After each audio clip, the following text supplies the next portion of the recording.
BJP को सिर्फ कर्नाटक में नहीं पूरे देश में 40% कमीशन वाली सरकार कहा जाता है। और यह नारा मैंने नहीं दिया है, यह नारा कर्नाटक के लोगों ने, कर्नाटक की जनता ने दिया है।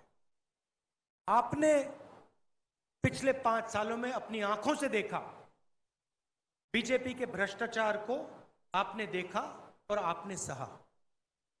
प्रधानमंत्री जहां भी जाते हैं भ्रष्टाचार की बात करते हैं, मगर जब कर्नाटका के कॉन्ट्रैक्टर एसोसिएशन ने नरेंद्र मोदी जी को चिट्ठी लिखी और उन्होंने नरेंद्र मोदी से कहा, प्रधानमंत्री जी कर्नाटक में 40% कमीशन लिया जा रहा है, तो प्रधानमंत्री ने उस चिट्ठी का जवाब तक नहीं दिया।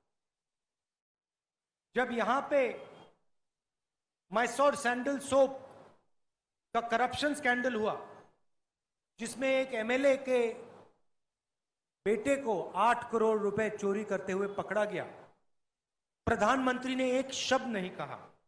जब जॉब स्कैम हुआ, नरेंद्र मोदी जी ने एक शब्द नहीं कहा।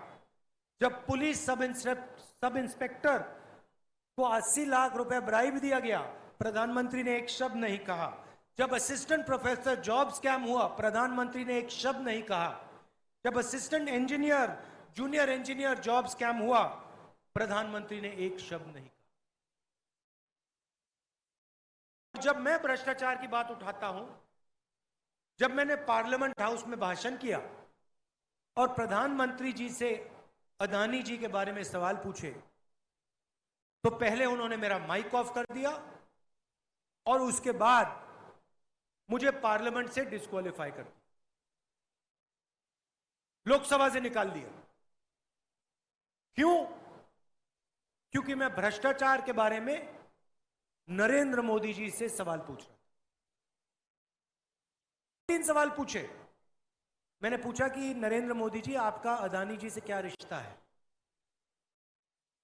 अदानी जी को हिंदुस्तान के पोर्ट्स, एयरपोर्ट्स, सारे के सारे बिजनेसेस पकड़ा दिए जा रहे हैं। ये कौन कर रहा है? क्यों कर रहा है?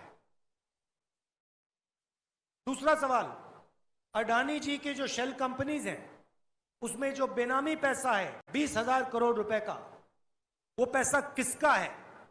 यह सवाल मैंने नरेंद्र मोदी जी से पूछा और नरेंद्र मोदी जी ने पहले मेरा माइक ऑफ किया पार्लियामेंट हाउस में और फिर उसके बाद मुझे पार्लियामेंट से निकलवा दिया, डिस्क्वालीफाई कर दिया। मगर मैं रुकने वाला नहीं हूं। मैं प्रधानमंत्री और कर्नाटका, मैं नहीं डरता इन लोगों से। मैं प्रधानमंत्री और कर्नाटका की सरकार से भ्रष्टाचार के बारे में सवाल पूछता जाऊंगा और इनसे मैं लड़ता जाऊंगा।